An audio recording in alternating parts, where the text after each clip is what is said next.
What up, YouTube? It's your boy Marv Overmatter back with another video.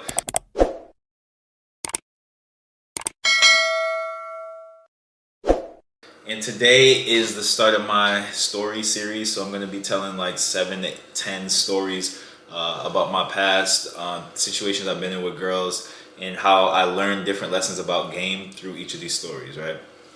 So today's story, the lesson that I learned was you don't have to compete for girls. They will choose who they want. Alright, so let's get right to the story. This is back when I'm in college. I'm like 19 years old. I'm chilling with my boys. It's me and like 4 of my boys. We're about to go to this this girl we knew from high school. We're about to go to her dorm, and she's there with 2 or 3 of her friends. She's there with 3 of her friends. So it's 4 girls, 5 guys. The ratio's off like normal, but you know, it is what it is. So we go out there, we get there,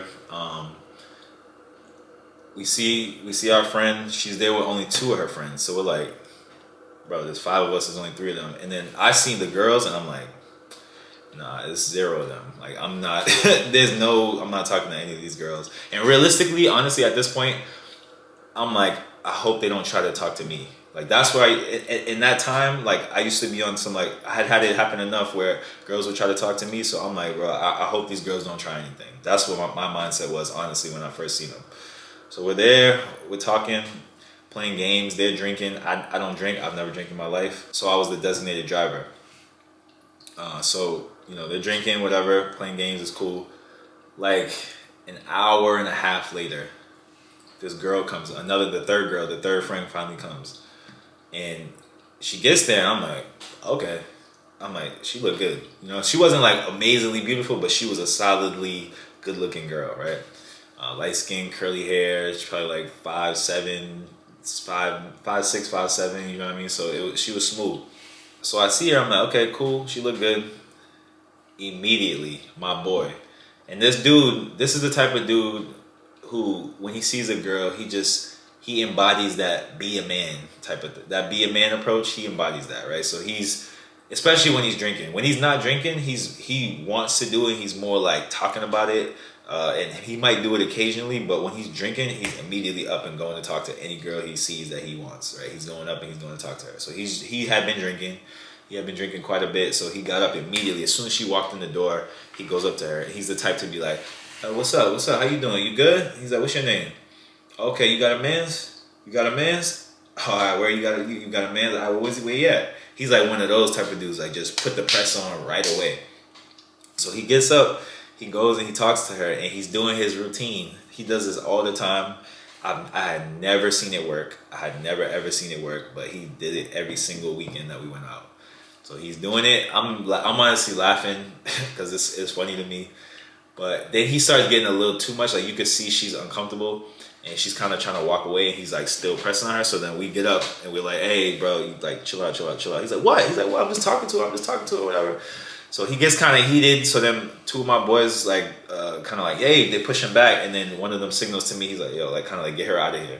So then me, my other boy, and then her and one of her girls, we all leave and go to another dorm. So we get there, and my boy, he's a troll, so he asked her, he's like, what, you wasn't feeling him? He's like, he was feeling you. I think y'all make a cute couple. And then she's like, oh no, get out of here, like he's butt. And then he takes out his phone. He's like, wait, say that again? And she's kind of like, what? No, I don't want to say it on camera. Like, no, that's mean. Blah, blah, blah. But he's pressing her. So then she eventually says, you know, what she says. So that we're laughing, we're joking about that. So then for like, that's maybe 20 minutes, right? And then we go back to the main dorm room. And he had calmed down. My friend had calmed down by this point. But he was still, as soon as she came back in, he still like kind of perked up, but he had been drinking so much. It was mad late, so he was kind of tired. So he's like kind of talking to her, but he's fading out. He's not really there. So then he falls asleep. And I'm sitting nearby them because I'm the sober one. And so I always took the responsibility of making sure everybody was good because I had always been sober. I'm the driver. I'm the person that makes sure like, yo, you get a little crazy. He in particular would get wild, so I would try to make sure he's not fighting everybody. I'm there kind of making sure everybody's good. So I'm sitting nearby him while he's trying to still spit his game to her, and she's just not hearing it, whatever. And then he falls asleep, and then I'm like, I kind of look at her, I'm like, yeah, I'm sorry about my friend or whatever. I'm like, he just goes after what he wants. And then she's like, yeah, right, I see that.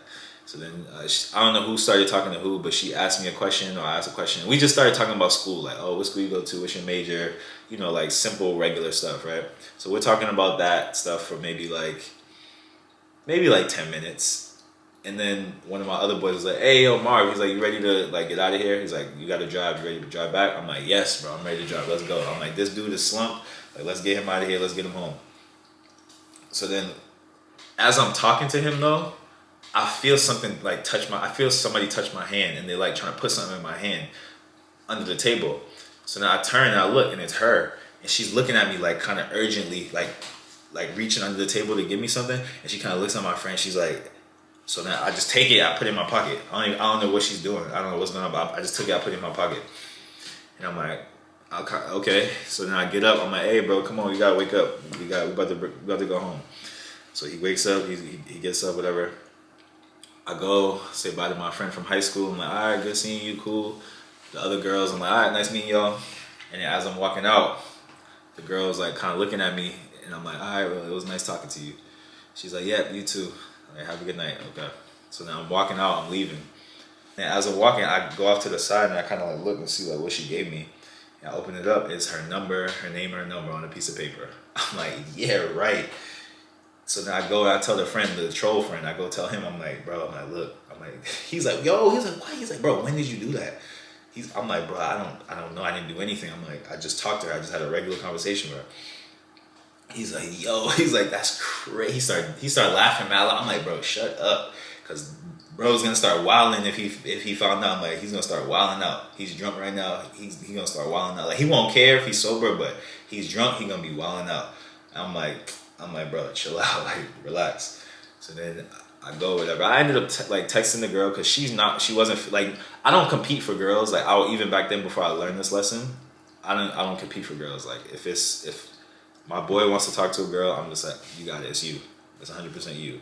But if she don't like him from jump, she don't like him, nothing happens between them, and she come my way on her own, because I'm not gonna pursue her after that either. But if she come my way, I'm not gonna say no. You know what I'm saying? Especially if she looks good. So I ended up texting her. We texted for maybe like a month, honestly, but she just lived too far. Like, her dorm was like an hour and a half away from where I lived, and the vibe she was giving was more like she liked me and she wanted me to be my girl. She wanted to be my girl, and I was like, I didn't really want her to. I wasn't really in that space, and so I was like, I'm not driving an hour and a half just to like hang out and nothing go down. You know what I'm saying? I wasn't in that space right at that time. I was not doing that. So it kind of fizzled out. I kind of stopped replying, and I think I started talking to another girl. But the point is, she chose who she wanted. It didn't matter how much pressure he put on. It didn't matter how much he wanted her. It didn't matter how much she was being a man. It didn't matter, none of that. There's nothing he could do to make her want him. And as the guy that she found attractive, there was nothing I had to do to make her want me. I didn't do anything. I was literally just normal as hell. I was not even thinking. In my mind, I'm like, well, bro went after her, so I'm done. I'm not doing anything. You know what I'm saying? Like, especially if it's my boy, I'm not doing anything. But she made her way to me. So this is what I'm saying. Like, there's these women will choose. They will choose. So there's no reason to be putting all this crazy effort into talking to girls. I later in my life, I did start doing that. I did start putting effort in, like, because my thought process was, okay, if I can get these girls without trying, imagine if I try. But that's just not how it works. It's counterintuitive. You know what I'm saying? The more you try, the less you get.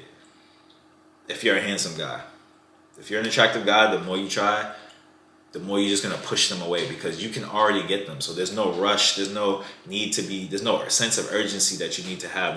That's not how it is. You're playing a different game. You need to be chill and let it happen naturally. You can let it happen naturally if you're an attractive guy, right? So that's what I learned that night. I learned that girls will choose who they want to choose. You don't have to do anything, and there's nothing you can do, right? It's gonna be what it's gonna be. All right, so that's the story for today, y'all. Like, comment, subscribe. Let me know what y'all think. I got a few more stories coming. Like I said, maybe 6 to 9 more stories coming that illustrate game and, like, different parts and different things that happen out here, because people don't really know what's happening out here. You think you just walk up to a girl, ask her on a date, she goes on a date with you. That's there's so much more to game. There's so much more that's going on. All right, so I'm gonna just tell these stories to illustrate it. All right, fellas, but like I said, let me know what y'all think. Drop your stories if you got stories like this. Drop them in the comments. Let other people see so they know what's happening out here, man. They got to know what's happening. All right, but it's mind over matter, Marvel over matter. Let's get it.